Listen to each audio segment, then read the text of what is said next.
La palabra de Dios es tan importante en la vida del cristiano como lo es el alimento diario para nuestro cuerpo. Estudia con nosotros el capítulo del día en Reavivados por su palabra. Primero de Samuel 13. Algún tiempo después del solemne discurso de Samuel del capítulo anterior, cuando se renovó el pacto de Dios con Israel, Saúl se quedó solo con 3,000 soldados y de esos entregó 1,000 a cargo de su hijo Jonatán, quien acampó en Gabaa de Benjamín, mientras Saúl y sus hombres ocupaban Micmas. Mandó a descansar al resto de los israelitas sin saber lo que los filisteos estaban tramando. A veces nos confiamos pensando que el enemigo duerme, pero la guerra espiritual nuestra estará vigente hasta el día del juicio final. Por lo tanto, debemos estar en guardia, velando y orando en todo tiempo. Intrépidamente Jonatán atacó la guarnición filistea que había en el collado, dice el versículo 3. Entonces Saúl hizo sonar el shofar para convocar a todo Israel para la batalla. La multitud de hombres israelitas se juntó en Gilgal, mientras los filisteos se agruparon en la anterior posición de Saúl, en Micmas.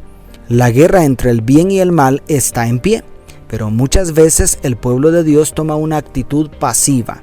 Cuánta falta hacen los Jonatanes que tomen la iniciativa, que tomen la delantera, que no esperen a la defensiva, sino que agresivamente ataquen las fuerzas del mal para la gloria de Dios. Volviendo a los días de Saúl, hasta aquí todo parece normal. Tenemos 2 ejércitos, 2 naciones dispuestas para hacer la guerra.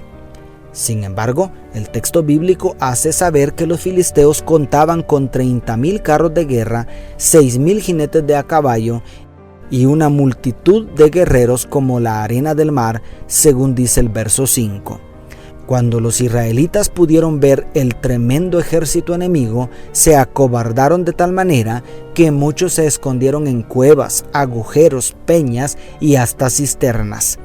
Algunos incluso cruzaron el río Jordán para esconderse en la tierra de Gad y Galaad, como dicen los versos 6 y 7. Imagina la escena. Los israelitas huyen como cucarachas mientras los filisteos organizan sus innumerables tropas. ¿Cómo hubieras reaccionado tú en las botas de los soldados de Israel? Nuestra guerra es más furiosa quizá que la que se llevó a cabo contra los filisteos. Los aliados de Satanás son siempre muy numerosos, pero ¿vas a esconderte en un agujero o vas a resistir las fuerzas del mal en el nombre del Todopoderoso? Mientras se amontonaban los filisteos en Micmas, el ejército israelita con Saúl esperaba, según había ordenado el profeta Samuel, para elevar un holocausto antes de ir a la guerra. Pero Saúl estaba desesperado. Habían esperado 7 días y cada día tenía menos hombres porque todos estaban asustados. Entonces cometió el gran pecado de ofrecer holocausto antes de la llegada de Samuel.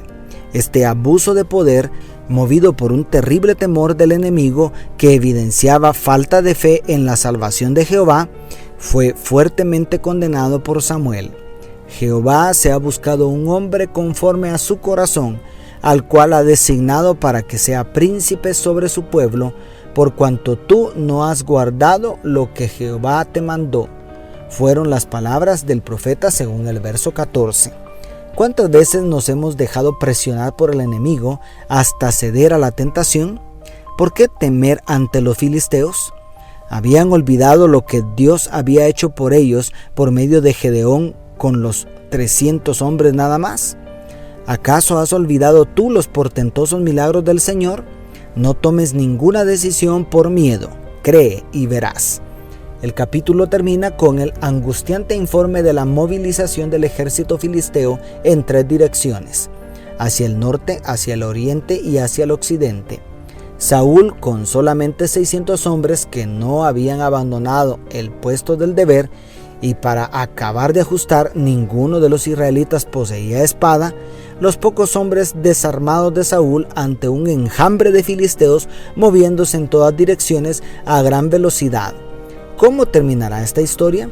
El suspenso puede hostigarnos hasta mañana, Pero si tú conoces quién es el Dios de Israel, puedes esperar tranquilo, porque Jehová jamás ha perdido una batalla.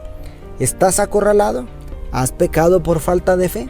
Mientras hay vida, hay esperanza. No desistas en la lucha. Vuélvete a Jesús. Él puede salvarte con o sin armas. No hay imposibles para Él. Dios te bendiga. Tu pastor y amigo, Selvin Sosa.